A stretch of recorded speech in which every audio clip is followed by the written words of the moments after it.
Hello and welcome to my Alone With Me Minifreak series. This is episode 16, Cinematic Swell.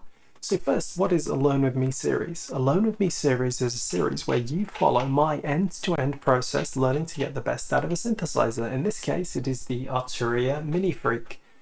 We've gone through all of the features and I've designed a sound for you.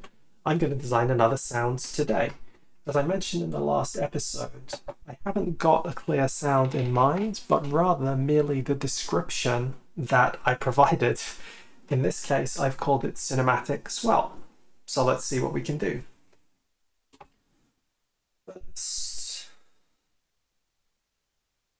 So I think a lot of motion is in order. So I'm thinking then the wavetable oscillator is going to make sense for us. I don't really want to go through all the wavetables sounds. I just happen to remember hearing one called Geo that I quite liked, so I'm just going to jump for that. So let's listen to it.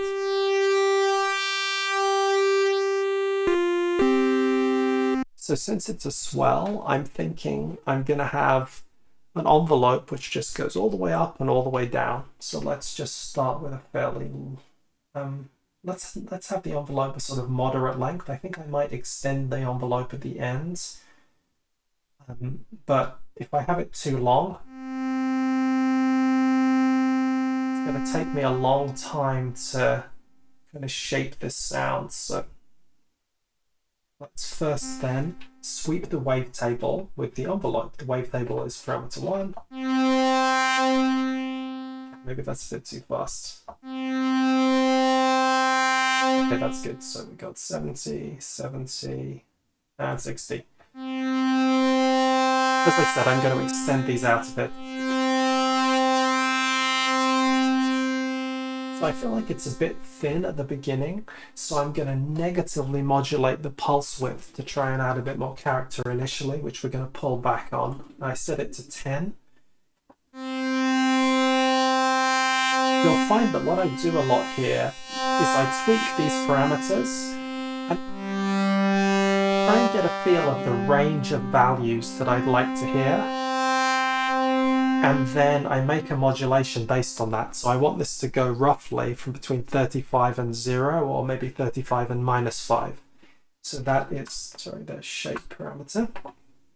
So I'm going to set that to +30. So I'm just eyeballing and listening.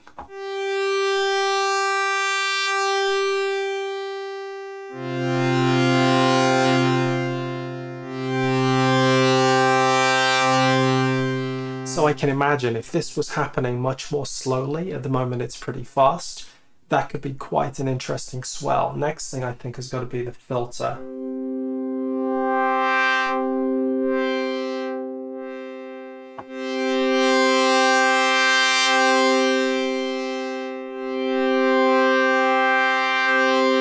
So I think when we reach the top of the wavetable, it's a little too aggressive. So I'm going to modulate the filter, and I think I want it to go from at the beginning about 95 down to about 70. So I'm going to do this as a -25 modulation. Let's listen. So you can hear that the filter is... the filter's closing up a bit as we move up. I think I'd like another type of motion that's not just the filter. So what I might try is to use the second oscillator to process the first. I'm just going to listen to the options here.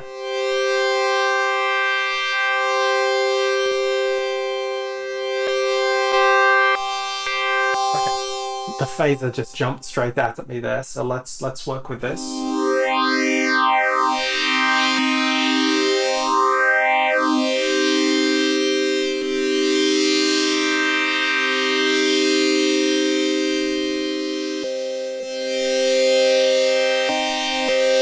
So I like that 8-pole filter. It has an interesting timbre going on there. And I think I'm going to positively modulate the cutoff. I want it to go to about 60. Again, just listening to these things. So that's going to go up to about 60, and I'm going to negatively modulate the feedback. So let's see, this is supposed to set to 35, so positive 25. Which was this? And I wanted to go down to, I think it was about 10. So negative 45. Luckily, the numbers in the mod matrix correspond to the numbers of the parameters here, so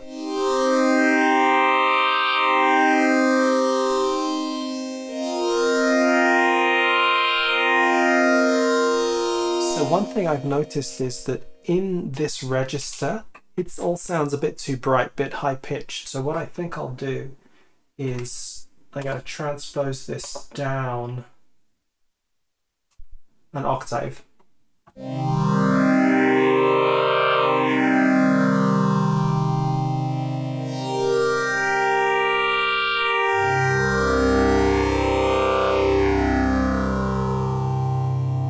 So I think this is sounding interesting. It's got the motion we want, but another thing I've noticed, I've only used this envelope as a modulation source. And I hadn't really planned it, but I think maybe I'm going to try and only use this envelope as a modulation source just to add some additional interest and hopefully show you what can be done without using all the modulations. Remember, we have the cycling envelopes, we have a pair of LFOs. I'm going to go to the effects section now.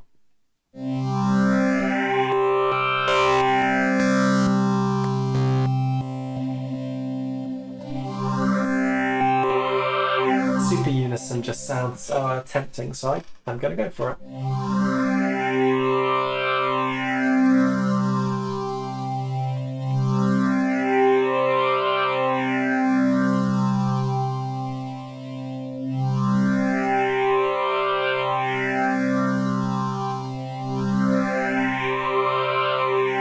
I think I might sweep the detune downwards,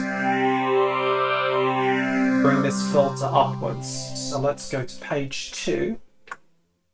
So that was those two. And I want the detune to go downwards, and let's say from 45 down to about 10. So I'm going to have a negative 35 modulation here. And maybe I can even go into high pass, so let's get plus 25. Let's just listen.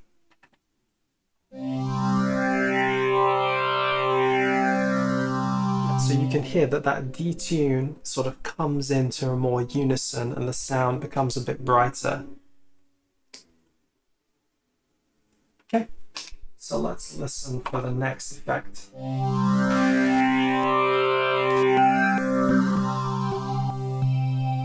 Flanger. I heard it as soon as I went past, so let's go.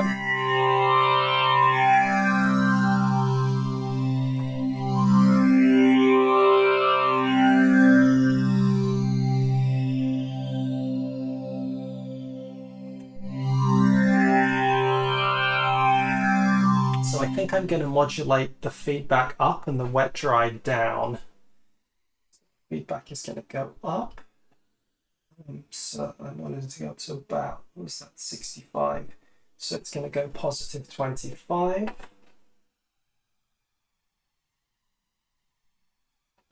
Oh, I'm on the third page of the mod matrix, and I wanted the wet dry to go down about 65 to 35, let's say. So I want a negative 30 modulation here.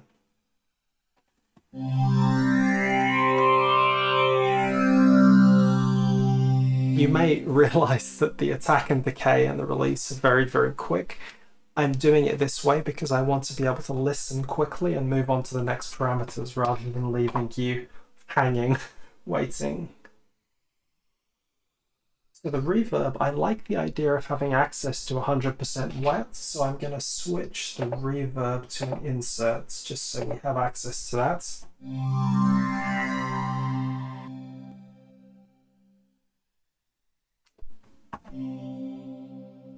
I think long goes very long, so maybe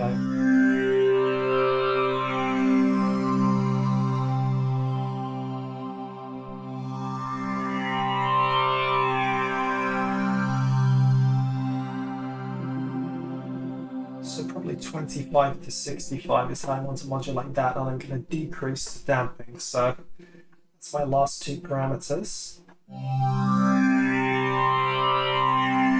So damping can go from 65 down to 15, so I'm going to do minus 50.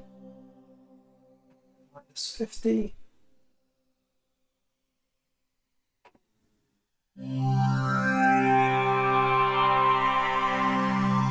And wet dry can go from 25 to about 70, so that's going to be plus 45.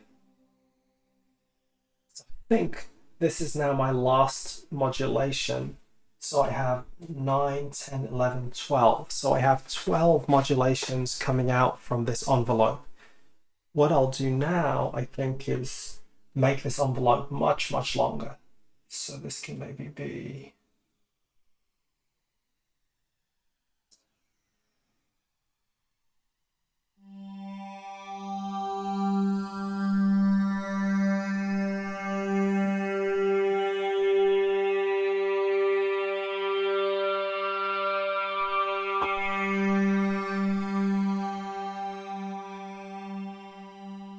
So now I'm going to try and play this. Remember, this is polyphonic, so I can play this chordally. Let's try this.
So I think that's the type of sound that I was looking for. We can hear that there's a lot of motion going on, but we still have access to the cycling envelopes and the LFOs. We have no more assignable destinations, but if we want, we have access to the macros, which can modulate up to 4 more additional parameters each. So if we did design this sound, we could, while it was playing, adjust those macros and adjust the mod wheel to give us a bit more expression if that's what we needed. I could imagine if this was used in a cinematic context, we would presumably be automating those parameters in a DAW, so it gives us access to things more like another LFO or another envelope. In any case, I hope you liked the sound. I hope you enjoyed this episode. Thank you very much for joining me today, and goodbye.